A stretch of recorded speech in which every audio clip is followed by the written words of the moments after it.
Aí, pessoal, agora vamos falar sobre colóides, ok?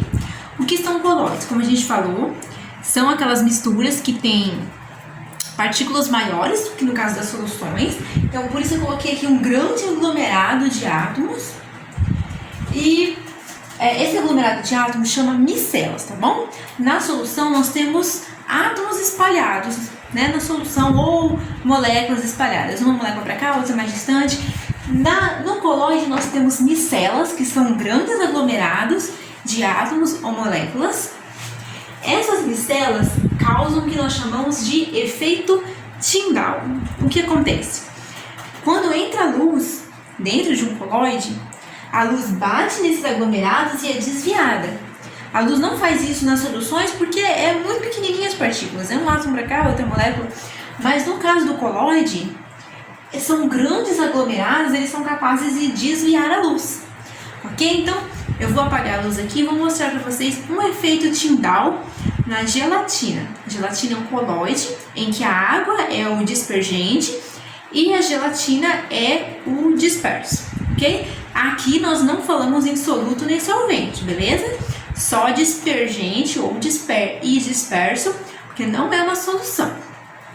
O efeito Tyndall que nós vamos ver, eu coloquei as árvores aqui, é aquele que a gente vê em algumas fotos, que está amanhecendo o dia e tem aquelas árvores e a luz que entra na forma de raios assim. Vou colocar uma foto aí no vídeo também, ok? Vamos lá. Pessoal, nesse vídeo aí, olha só. Eu tenho um copo com gelatina. Você pode ver que a luz está atravessando o copo e fazendo um feixe, olha só. Um feixe em cima e outro embaixo. Formando um feixe de luz mesmo no copo, espalhando a luz. E conforme eu mexo, eu vejo que também está fazendo um feixe no ar. Por quê? Porque o ambiente tem partículas aí dispersas no ar, partículas de poeira, partículas de umidade. E essas partículas fazem esse risco que vocês estão vendo aí, esse outro risco de luz, ó. Tá vendo o risco de luz? Isso é efeito Tyndall. Conforme você mexe o celular, você pode ver o efeito melhor. E não acontece em soluções. Vamos pegar uma solução aqui para observar isso.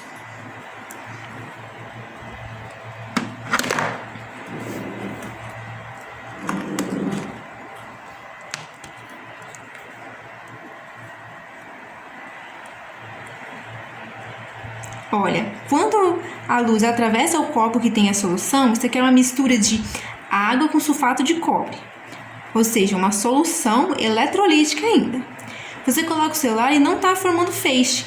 A não ser quando eu afasto um pouquinho o celular, porque aí a luz já está tocando no ar. Aí forma os feixes no ar. Mas no copo não forma os feixes. Por quê? Porque eu estou trabalhando com uma solução nesse copo maior. Então, uma forma de saber se eu estou lidando com colóides ou se eu estou lidando realmente com soluções verdadeiras é colocar uma luz, um feixe de luz e observar a presença ou ausência do efeito Tyndall. Pessoal, nesse outro vídeo estamos vendo o efeito aqui, agora por outro ângulo, tá até mais fácil de ver, olha só. Dá pra ver a formação dos feixes certinho de luz. Ok? Efeito Tyndall. Virando o celular aqui, olha que lindo. Isso aqui já é a dispersão da luz nas partículas de poeira do ar. O mesmo efeito Tyndall.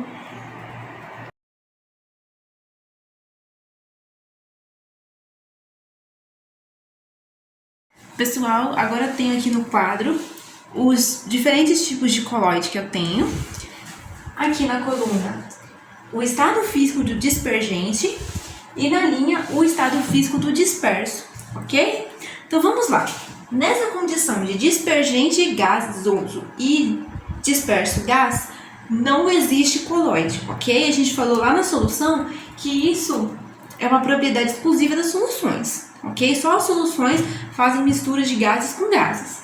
Colóides não existem nessa circunstância. Agora, se eu tenho um dispergente gasoso e um disperso líquido, então eu tenho um aerossol líquido. Aí eu coloquei aqui neblina, o ar atmosférico em dias úmidos. Mas é importante não confundir essa parte que estamos falando de ar atmosférico com o que falamos em solução, ok? O ar atmosférico puro, ou seja, a constituição dele é oxigênio, nitrogênio e outros gases.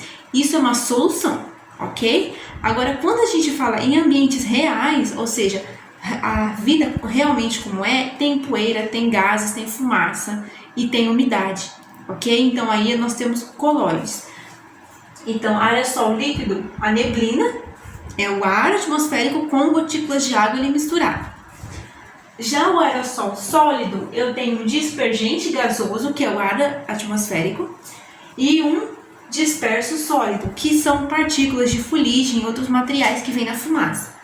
Então, a fumaça é um aerossol sólido. Aqui, dispergente líquido, aerossol gasoso, é a espuma. A espuma de limpeza mesmo, aquela espuma é uma mistura da água com o detergente ali, ou o material, e um gás. Qual gás é esse? O gás oxigênio, formando uma espuma líquida. Aqui eu tenho dispergente líquido, disperso líquido também. Eu tenho uma emulsão, que é o caso do nosso sangue, mas também é o caso do leite, também é uma emulsão. Eu tenho um dispergente líquido e um disperso sólido, eu tenho uma sol. O que é uma sol? Uma tinta, por exemplo, é uma sol. Eu tenho ali a água ou outro material que faz a base da tinta junto com a resina e um pigmento, que é sólido. Então, eu tenho uma sol. Agora, um caso aqui de dispergente sólido, disperso gasoso. Eu tenho a espuma sólida. O isopor é uma espuma sólida. A esponja de limpeza é uma espuma sólida. A pedra pómez é uma espuma sólida. Agora, eu tenho um dispergente sólido e um disperso líquido. É o caso do gel, o caso das gelatinas. E, por fim, um dispergente sólido e um disperso também sólido, que é o caso de algumas pedras preciosas, como o rubi, a safira e outras.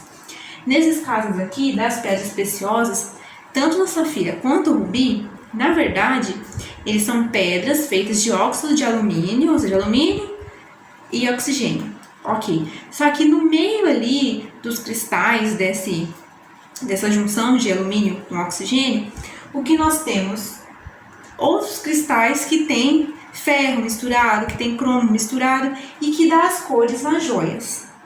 Então, sol sólida fica para vocês. Algumas ligas metálicas também são sol sólidas.